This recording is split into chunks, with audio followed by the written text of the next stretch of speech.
प्यारे शिव भक्तों, बूढ़े कबूतर ने बताया कि भाग्य और बुद्धि में बड़ा कौन है। कहानी बड़ी ही प्रेरणादायक और ज्ञानवर्धक है, इसलिए कहानी के अंत तक हमारे साथ बने रहें। प्राचीन समय की बात है। एक बूढ़ा कबूतर और नीलकंठ पक्षी शिव मंदिर के पास एक वट वृक्ष पर बैठे हुए थे। रोज उनका उठना बैठना वहीं होता था और वे भगवान भोलेनाथ की पूर्ण श्रद्धा से भक्ति किया करते थे। एक दिन नीलकंठ और कबूतर दोनों बैठे हुए थे। नीलकंठ ने बूढ़े कबूतर से एक प्रश्न पूछा और कहा, हे मित्र कबूतर, भाग्य बड़ा या बुद्धि? इस पर कबूतर कहता है, मित्र, आपका यह प्रश्न बहुत ही दिलचस्प और विचार करने योग्य है। आपके इस प्रश्न का उत्तर आपको एक कहानी के माध्यम से मिलेगा। तुम शांतित होकर बैठ जाओ, मैं तुम्हें कहानी सुनाता हूं। नीलकंठ कहता है, ठीक है, और शांतित होकर बैठ जाता है। वह अपने दोनों कानों को बूढ़े कबूतर की हर बात पर लगाता है और बड़े ध्यान से इस कहानी को सुनता है। बूढ़ा कबूतर कहानी शुरू करता है और कहता है, मित्र, प्राचीन समय की बात है। एक बार ब्रह्मा जी का दरबार लगा हुआ था। सभी देवतागण दरबार में बैठे हुए थे। भाग्य और बुद्धि भी वहीं थे। ब्रह्मा जी के दरबार में बैठे बैठे बात करते करते भाग्य और बुद्धि की नोकझोंक शुरू हो गई। जब यह बहस काफी बढ़ गई तो भाग्य कहता है, जो काम मैं करता हूं वह यह बुद्धि नहीं कर सकती। बुद्धि बोली, मूर्ख मत बनो। जब मैं किसी का साथ छोड़ देती हूं तो वह आदमी पागल हो जाता है, मृत्यु को प्राप्त हो जाता है। तुम कितना भी उसका साथ दे दो, लेकिन वह मेरे बिना कुछ नहीं कर सकता। भाग्य बोला, अरे मूर्ख बुद्धि, तुम नहीं जानती कि जिसका साथ मैं छोड़ देता हूं, फिर तुम चाहे कितना भी उसके साथ रहो, उसका भला कैसे हो सकता है? जब मैं यानी उसका भाग्य ही उसके साथ नहीं रहूंगा तो क्या वह कभी भाग्यवान या धनवान हो पाएगा? नहीं, ऐसा कदापि नहीं हो सकता। भगवान ब्रह्मा के दरबार में दोनों में ऐसे ही वाद विवाद बढ़ता गया। दोनों एक दूसरे से झगड़ने लगे। बुद्धि कहने लगी, मैं बड़ी हूं और मैं ही श्रेष्ठ हूं। भाग्य कहने लगा, नहीं, तुम मुझसे बड़ी कैसे हो सकती हो? मैं बड़ा हूं और मैं ही श्रेष्ठ हूं। तभी ब्रह्मदेव ने दोनों को बहस करते हुए देखा और मन ही मन सोचा, भाग्य और बुद्धि दोनों महान देवता हैं। यह दोनों इस दुनिया के शक्तिशाली और प्रभावशाली देव हैं और यह आपस में इस तरह झगड़ रहे हैं जो ठीक नहीं है। इनका फैसला तो मुझे ही करना होगा। ब्रह्मदेव ने बुद्धि और भाग्य से पूछा, तुम दोनों झगड़ क्यों रहे हो? भाग्य कहने लगा, ब्रह्मदेव, मैं जिस मनुष्य का साथ छोड़ देता हूं वह मनुष्य क्या कर सकता है? वह तो अपना सारा जीवन गरीबी और दरिद्रता में गुजारता है। वह अपने जीवन में कभी भी खुश नहीं रह सकता। इतना सुनते ही बुद्धि बोल उठी, नहीं ब्रह्मदेव, भाग्य झूठ कह रहा है। जब मैं किसी का साथ छोड़ देती हूं तो भाग्य चाहे उस मनुष्य का जितना भी साथ दे, वह कुछ नहीं कर सकता। बुद्धिहीन मनुष्य तो मृतक के समान होता है। भगवान ब्रह्मा ने दोनों की बात ध्यान से सुनी। उनकी बात सुनकर ब्रह्मदेव मन ही मन सोचने लगे, इन दोनों की समस्या तो बहुत गंभीर है, इसका फैसला कैसे किया जाए? फिर ब्रह्मदेव ने दोनों से कहा, ऐसे पता नहीं चलेगा, आप परीक्षण कीजिए। भाग्यदेव, आप अपने भाग्य का परीक्षण कीजिए और बुद्धिदेव, आप अपनी बुद्धि का इसका प्रयोग करके बताइए कि तुम दोनों में से कौन बड़ा और श्रेष्ठ है। भाग्यदेव बोला, ब्रह्मदेव, जैसा आपका आदेश होगा मैं उसी का पालन करूंगा। ब्रह्मदेव ने कहा, आप मृत्यु लोक को ध्यान से देखिए। ब्रह्मदेव ने भाग्यदेव और बुद्धि को मृत्यु लोक दिखाया और कहा, देखो, इस जंगल में एक गरीब बुढ़िया और उसका इकलौता 20 वर्ष का बेटा झोपड़ी डालकर रहते हैं। वे बहुत ही गरीब हैं। उन्हें खाने के लिए अनाज का एक दाना भी नसीब नहीं हो रहा है। अब तुम दोनों इन पर अपने भाग्य और बुद्धि की शक्ति आजमाओ। तुम दोनों में से जो भी इस गरीब बुढ़िया के बेटे को धनवान बना देगा या सम्राट बना देगा, वही तुम दोनों में से बड़ा और श्रेष्ठ माना जाएगा। ब्रह्मदेव की बात सुनकर भाग्यदेव कहने लगा, परमपिता, यह तो छोटी सी बात है। भाग्य की बात सुनकर बुद्धि बोली, यह छोटी सी बात कैसे हो सकती है? जब तक मैं उसका साथ नहीं दूंगी तुम इसे कभी राजा नहीं बना सकते, सम्राट नहीं बना सकते। भाग्य ने कहा, बुद्धि, तुम नहीं जानती, अगर मैं उसका साथ दूंगा तो इसे राजा ही नहीं बल्कि एक महान सम्राट बनाऊंगा। बुद्धि बोली, ठीक है, हम दोनों इसी पर अपनी शक्ति का उपयोग करते हैं, इससे हमारी समस्या का फैसला हो जाएगा। जो जीतेगा वही श्रेष्ठ माना जाएगा। इसके बाद भाग्य ब्रह्मदेव से कहने लगा, ब्रह्मदेव, पहले मुझे अपनी श्रेष्ठता सिद्ध करने की अनुमति दीजिए। मुझे यहां से जाने और इस लड़के को सम्राट बनाने की आज्ञा दीजिए। ब्रह्मा जी कहते हैं, ठीक है। ब्रह्मदेव के कहते ही बुद्धि ने ब्रह्मदेव से कहा, ब्रह्मदेव, मैं इस लड़के का साथ छोड़कर आ रही हूं। उसकी बात सुनकर भाग्य ने कहा, ठीक है, तुम अभी उसका साथ छोड़ दो और ब्रह्मलोक में आ जाओ। बुद्धि भाग्य से कहने लगी, भाग्य ध्यान रखना, कहीं ऐसा ना हो कि तुम इसे सम्राट बनाने के चक्कर में मार ही दो। यह व्यक्ति मरना नहीं चाहिए। भाग्य कहने लगा, बुद्धि, तुम यह सब दूर से देखती रहो। आज तुम्हारी हार निश्चित है, क्योंकि मैं ही तुमसे ज्यादा शक्तिशाली और बलवान हूं। बुद्धि बोली, ठीक है, मैं अभी इसी समय इस लड़के का साथ छोड़ रही हूं। ऐसा कहकर बुद्धि ने उसका साथ छोड़ दिया। बुद्धि के साथ छोड़ते ही वह लड़का अपनी शुद्ध बुद्धि खो बैठा, एक निर्गुणी बनकर रह गया, पागल और मूर्ख बन गया। अब भाग्य अपना काम करना शुरू करता है। वह देखता है कि उस व्यक्ति के पास कुछ नहीं है। एक घास फूस की बनी हुई झोपड़ी है और केवल 3 बकरियां बंधी हुई हैं। लड़का उन बकरियों के खाने के लिए पेड़ पौधों की पत्तियां काट कर लाता है और उन्हें चराता है। वह पूरा दिन इसी में गुजार देता है। उसकी स्थिति देखकर भाग्य सोचता है, ना इसके पास पहनने के लिए अच्छे वस्त्र हैं, ना ही पैरों में पहनने के लिए जूते। अब मैं इसका साथ दे रहा हूं और इसे राजा बनाकर रहूंगा। भाग्य ने पासा पलटा। जिस रास्ते से वह चरवाहा निकल रहा था, उसी रास्ते में भाग्य ने एक सुंदर सोने के जूतों की जोड़ी रख दी।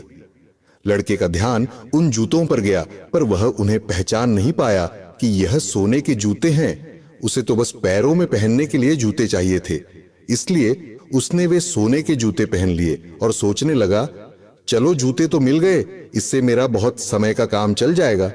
अब जंगल से चारा लाते और बकरियों को चराते समय मेरे पैरों में कांटे नहीं लगेंगे। उन जूतों को पहनकर वह अपने घर आ जाता है। प्रतिदिन उसकी यही दिनचर्या चलती रही।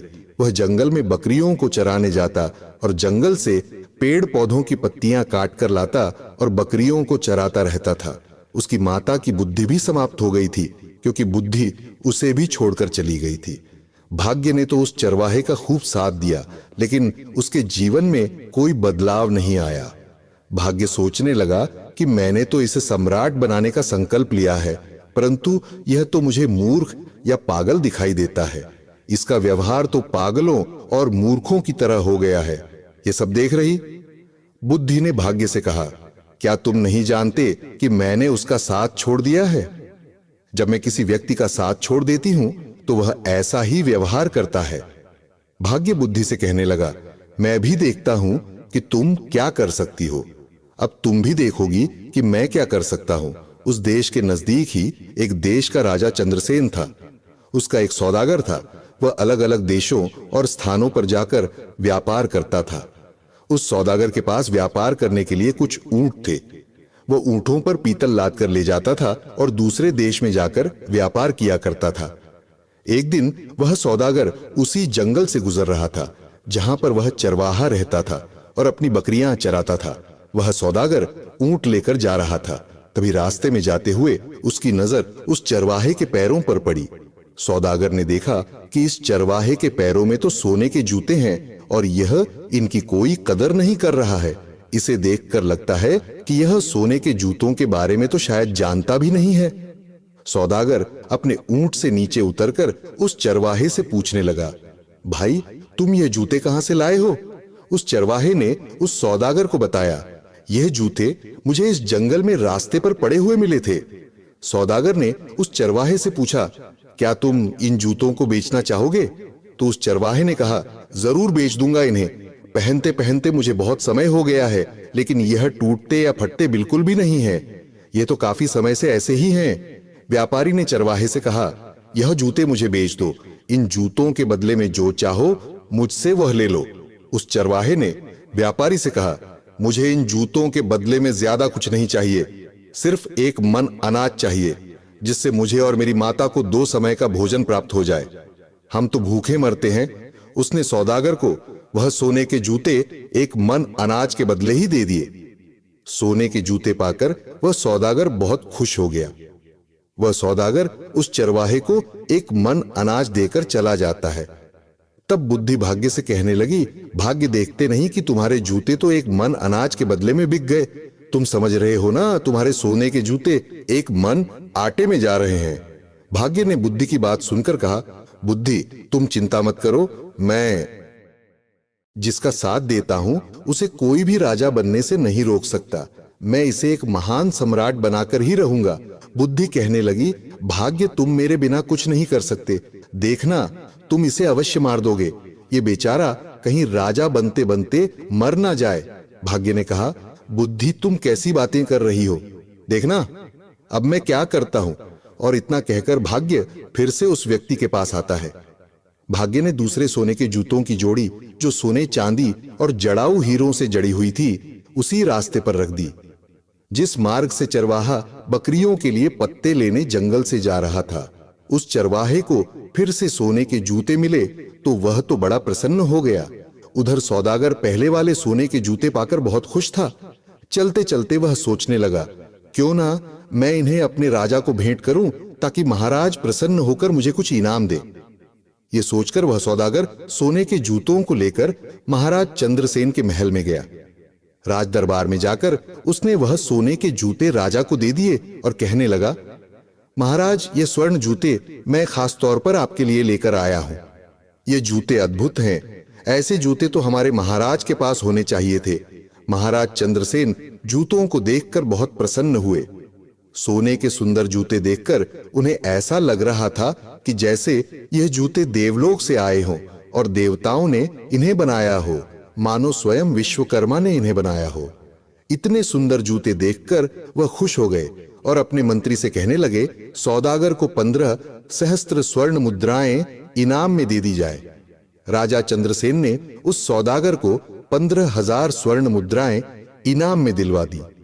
इतनी ज्यादा स्वर्ण मुद्राएं पाकर सौदागर बहुत खुश हो गया और अपने व्यापार को बढ़ाने की सोचने लगा। उसके बाद वह दोबारा अपने ऊंटों पर पीतल लादकर दूसरे देश में व्यापार के लिए चल पड़ा। वह सौदागर अपने व्यापार के लिए उसी जंगल से होते हुए जाता था जहां वह चरवाहा अपने पशुओं को चराता था और अपनी माता के साथ रहता था। इस बार भी उसी जगह से जा रहा था और संयोगवश चरवाहा भी वहीं पर अपनी बकरियों को चरा रहा था।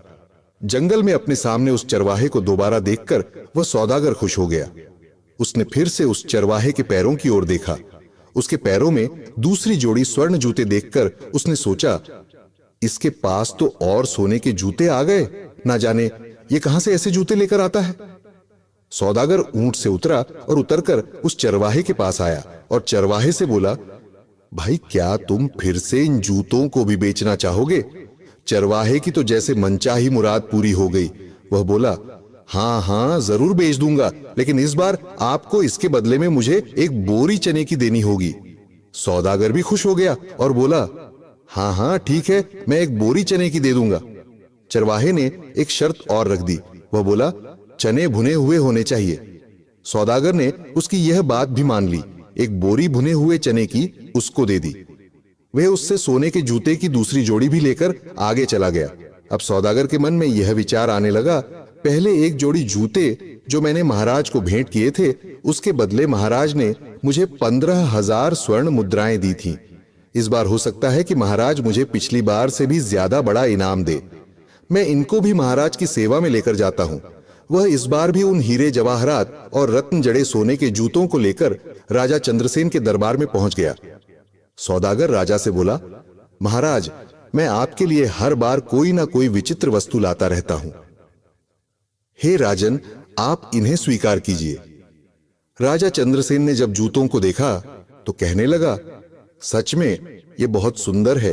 ये सोने के जूते हैं और पिछली बार दिए गए सोने के जूतों से भी ज्यादा सुंदर हैं। सौदागर, मुझे तुम ये बताओ कि तुम ये जूते लाते कहां से हो? तुम्हें ये जूते कौन देता है? अब सौदागर क्या बोलता।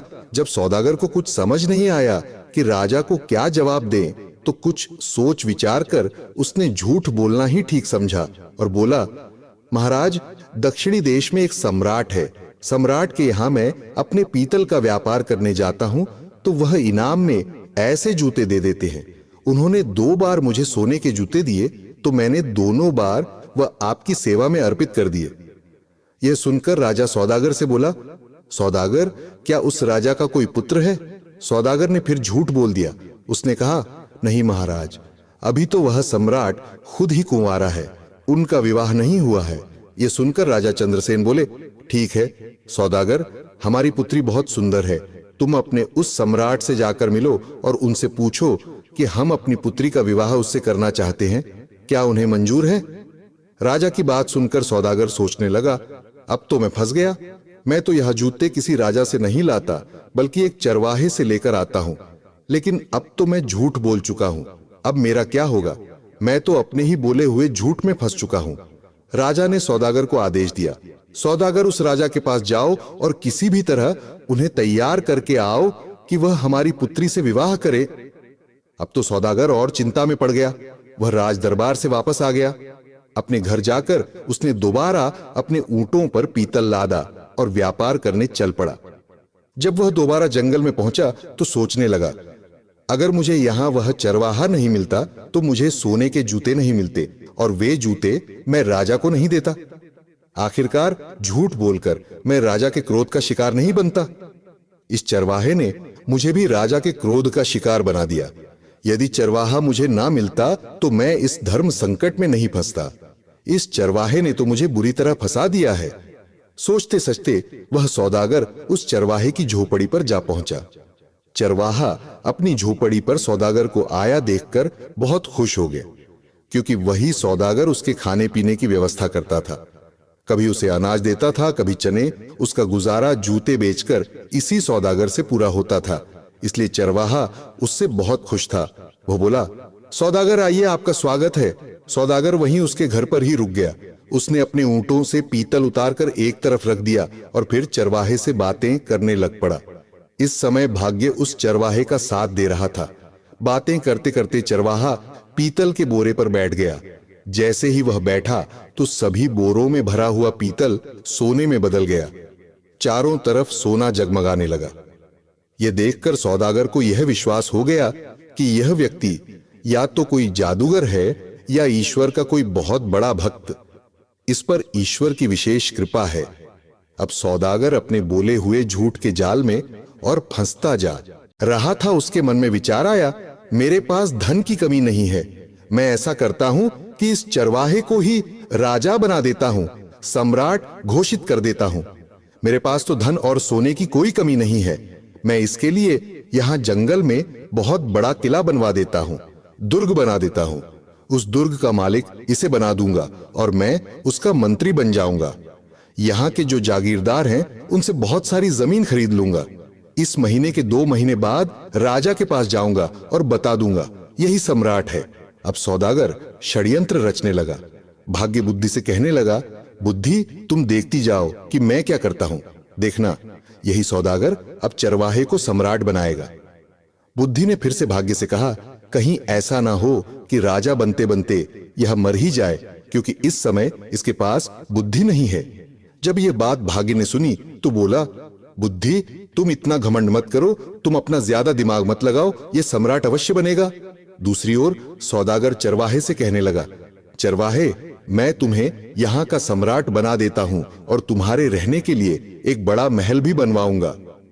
सौदागर में बुद्धि थी, क्योंकि उसका साथ बुद्धि दे रही थी, लेकिन बुद्धि ने चरवाहे और उसकी माता का साथ छोड़ दिया था। चरवाहा सौदागर से बोला, भाई ठीक है, तुम्हें जो ठीक लगे वह करो, लेकिन एक बात है, मेरी इन बकरियों को मत छोड़ना, मैं इन बकरियों को हमेशा अपने पास ही रखूंगा। चरवाहे में बुद्धि तो थी नहीं। उसकी बात सुनकर सौदागर सोचने लगा, यह व्यक्ति कितना बड़ा मूर्ख है। मैं इसे राजा बना रहा हूं और इसे बकरियों की पड़ी है, यह कैसी बातें कर रहा है। फिर भी सौदागर बोला, ठीक है। सौदागर को मन ही मन राजा का डर सता रहा था। राजा ने उसे कहा था कि तुम्हें उस सम्राट से पूछकर आना है और मेरी लड़की का विवाह उसके साथ करवाना है। इसलिए उस चरवाहे को सम्राट बनाने के चक्कर में सौदागर ने चरवाहे की बात पर ध्यान नहीं दिया। उसने किले की नींव डलवा दी और निर्माण शुरू करवा दिया। जल्दी ही उसने एक बहुत बड़ा, सुंदर और शानदार महल चरवाहे के लिए तैयार करवा दिया। सौदागर ने आसपास के सभी जागीरदारों से जमीन खरीद ली और चरवाहे के लिए एक सेना भी बनानी शुरू कर दी। नौकर चाकर दास दासियां रखी। यह सब देखकर वह बुद्धिहीन चरवाहा मन ही मन सोचने लगा, ना जाने यह सौदागर कहां से आ गया। इसने तो हमारी जिंदगी खराब कर दी।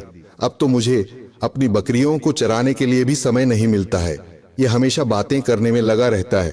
चरवाहे का तो अब भी वही हाल था। वह बकरियों को जंगल में ले जाता और चराकर वापस लाता। सौदागर ने उसके लिए राजसी वस्त्र सिलवाए, उसके शीश पर मुकुट रखा, लेकिन चरवाहे ने अपना स्वभाव नहीं बदला। वह सौदागर से कहने लगा, तुम्हें जो भी ठीक लगे वह करो, परंतु मेरी बकरियां कहीं नहीं जानी चाहिए। अगर मेरी बकरियां चली गई तो मैं तुम्हें जीवित नहीं छोड़ूंगा। तुमने इतनी भीड़ इकट्ठा कर ली है, हमारा जीवन खराब कर दिया है। सौदागर कहने लगा, अरे चरवाहे, मैंने तो तुम्हें राजा बना दिया है, मैं तुम्हारा मंत्री बनूंगा। लेकिन उस चरवाहे की समझ में यह सब कुछ नहीं आ रहा था। दोस्तों, अब भाग्य बुद्धि से कहने लगा, बुद्धि देखो, मैंने इस चरवाहे को राजा बना दिया है, अब यह एक किले का मालिक बन चुका है। बुद्धि कहने लगी, अरे भाग्य, तुम क्यों झूठ बोल रहे हो? यहां बैठे हुए समस्त देवता इस बात का फैसला करेंगे कि तुमने इसे राजा बना दिया या नहीं, या यह अब भी वही चरवाहा है। दोस्तों, अब ब्रह्मदेव कहने लगे कि भाग्य, इस चरवाहे में तो अभी तक कोई परिवर्तन नहीं हुआ है, यह तो अब भी वही चरवाहा है, अभी तुम जीते नहीं हो। अब तो बुद्धि बोलने लगी कि ब्रह्मदेव, ऐसा होगा ही नहीं, क्योंकि जब तक मैं चरवाहे का साथ नहीं दूंगी तब तक चरवाहा राजा तो बनेगा ही नहीं, बल्कि उसके प्राण भी संकट में आ जाएंगे। यह मूर्खता करेगा और मारा जाएगा। परंतु भाग्य बोला, बुद्धि, मैं उसका साथ दूंगा तो तुम कुछ नहीं कर सकोगी, तुम बैठी रहो और तमाशा देखती रहो। भाग्य फिर उस चरवाहे के पास आ जाता है। सौदागर ने क्या किया? उसने जो उस चरवाहे की 3 बकरियां थीं, उन्हें भी किसी बकरियां खरीदने वाले को बेच दिया। जैसे ही उस चरवाहे को अपनी बकरियों के बिकने का पता चला तो वह जोर जोर से चिल्लाने लगा, रोने लगा। जब उसके सैनिकों ने, दरबारियों ने और अन्य लोगों ने देखा कि राजा तो ऐसा कर रहा है, तो उन्हें लगा कि शायद राजा पागल हो गया है। अब सौदागर ने उस चरवाहे को समझाया कि तुम ऐसा क्यों कर रहे हो, तुम ऐसी मूर्खता क्यों कर रहे हो? यह तो 3 बकरियां थी, मैं तुम्हें ऐसी बहुत सी बकरियां दिलवा दूंगा। सौदागर की यह बात सुनकर चरवाहा मान जाता है और वह चरवाहा सौदागर के पीछे पड़ गया कि चलिए, मुझे आज ही बकरियां खरीद कर दीजिए। सौदागर उस चरवाहे से कहने लगा, देखो भाई, अब तुम सम्राट बन गए हो, राजा बन गए हो, तुम ऐसी छोटी छोटी बातें क्यों करते हो? बच्चों जैसी बातें मत करो, मैं तो तुम्हारा विवाह करवाऊंगा, अपनी माता से पूछो। हमारे यहाँ के राजा चंद्रसेन, उनकी पुत्री बहुत ही सुंदर है, उनसे तुम्हारी शादी करवाऊंगा। लेकिन चरवाहे में तो बुद्धि ही नहीं थी। वह सौदागर से कहने लगा, तुम मेरा क्या विवाह करवाओगे? और उसकी माता भी कहने लगी, अब विवाह से क्या होगा? हमारी जिंदगी को तो तूने खराब कर ही दिया है। तुमने हमें इतनी भीड़भाड़ में लाकर पटक दिया है। कहां हम इतनी शांति से रहते थे, अपनी बकरियां चराते थे और अपनी झोपड़ी में मजे से रहते थे। अब सौदागर सोचने लगा है, ये दोनों माँ बेटा पागल हैं, अब मैं क्या करूं? ऊपर से उसे महाराज चंद्रसेन का डर सता रहा था। उसके मन में यही विचार आ रहा था कि इनकी सहायता तो मुझे करनी ही पड़ेगी। तक 6 महीने का समय पूरा हो गया। अब सौदागर अपने देश में महाराज चंद्रसेन के पास पहुंचा। महाराजा से कहने लगा कि महाराज, अब आप अपने नाई और पंडित को भेज दीजिए।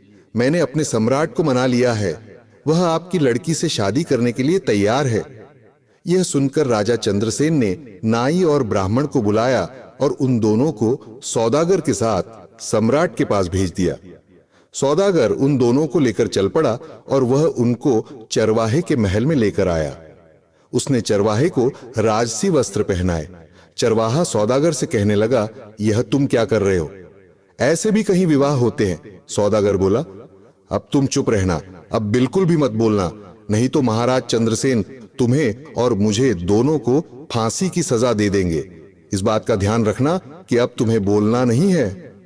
सौदागर के मुंह से फांसी की बात सुनकर चरवाहा बुरी तरह से डर जाता है और उसकी बात मान जाता है। राजा के नाई और ब्राह्मण उसकी सगाई कर देते हैं और शुभ मुहूर्त देखकर विवाह का दिन तय करके उसे बोल देते हैं कि आपको इस दिन बारात लेकर महल में आना है।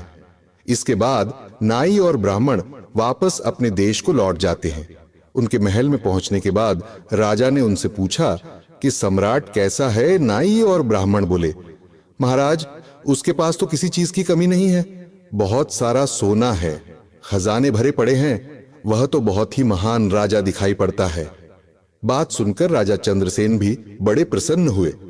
अब तो राजा चंद्रसेन ने भी शादी की तैयारी शुरू कर दी। धीरे धीरे समय बीतता गया और विवाह का शुभ दिन नजदीक आ पहुंचा। विवाह के दिन सौदागर ने चरवाहे को खूब सजाया, दूल्हा बनाया और एक सुंदर रथ में बिठाकर उसकी बारात लेकर चल पड़ा।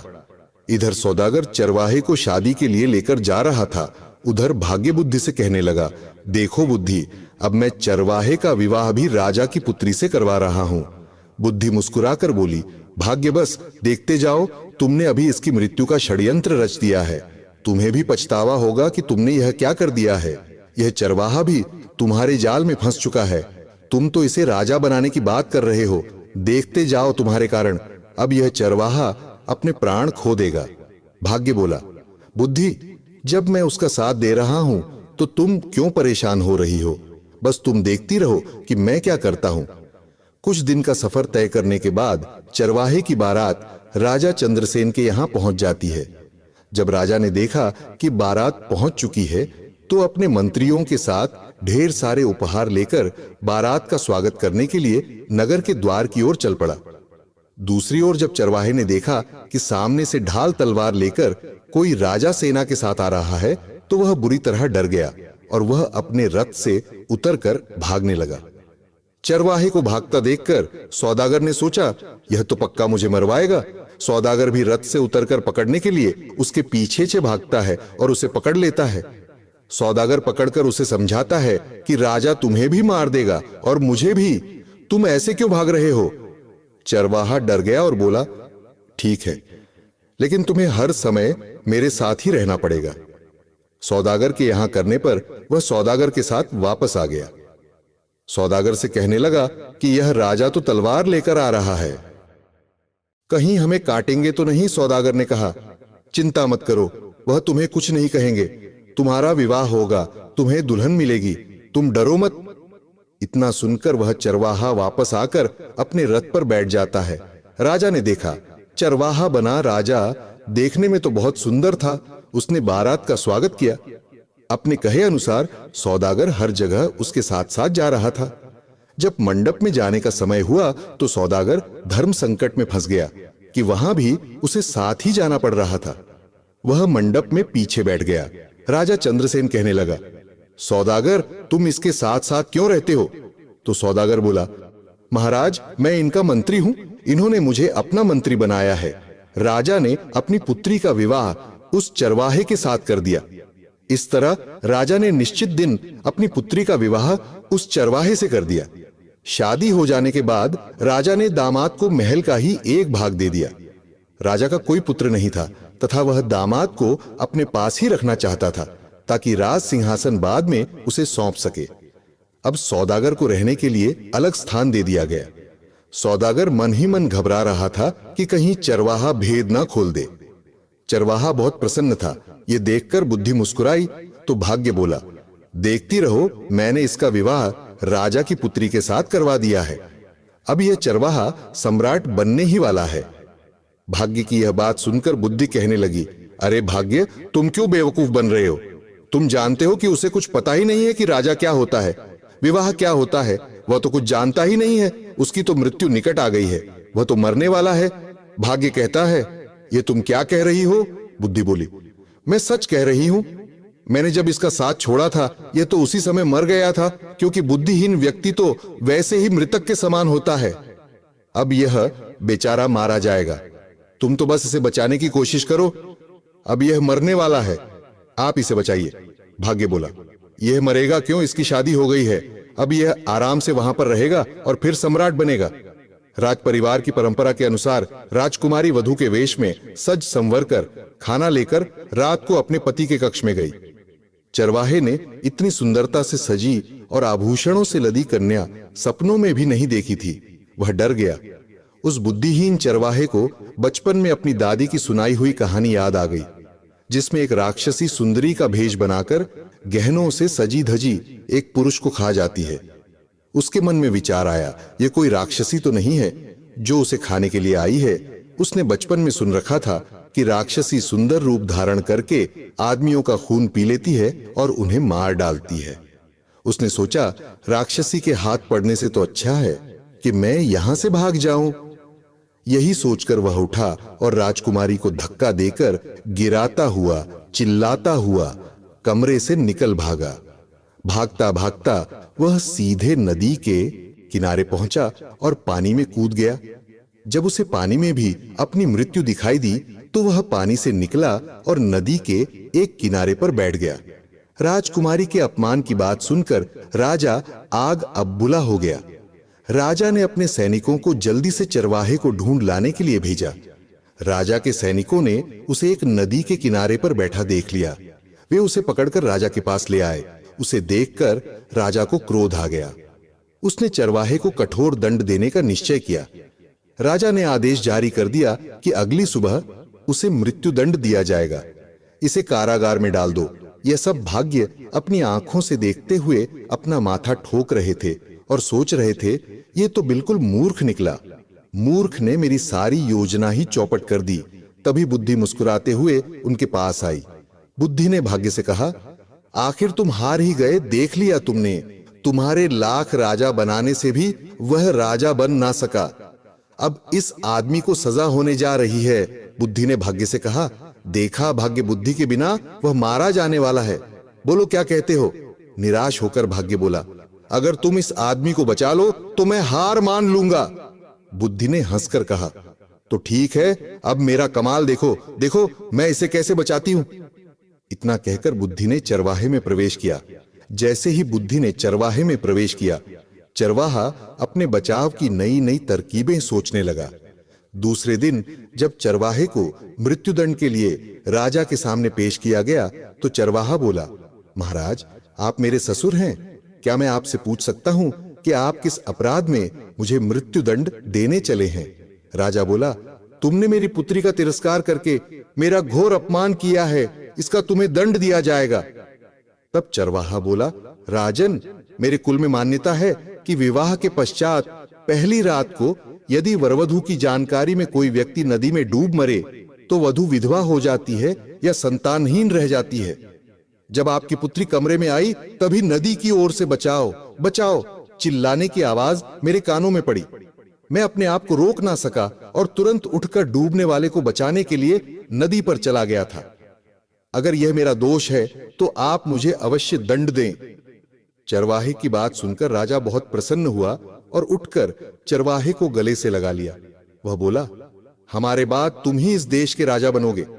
पिता पुत्री ने लज्जित होकर अपने असभ्य व्यवहार के लिए माफी मांगी और फिर तीनों खुशी खुशी महल के अंदर चले गए।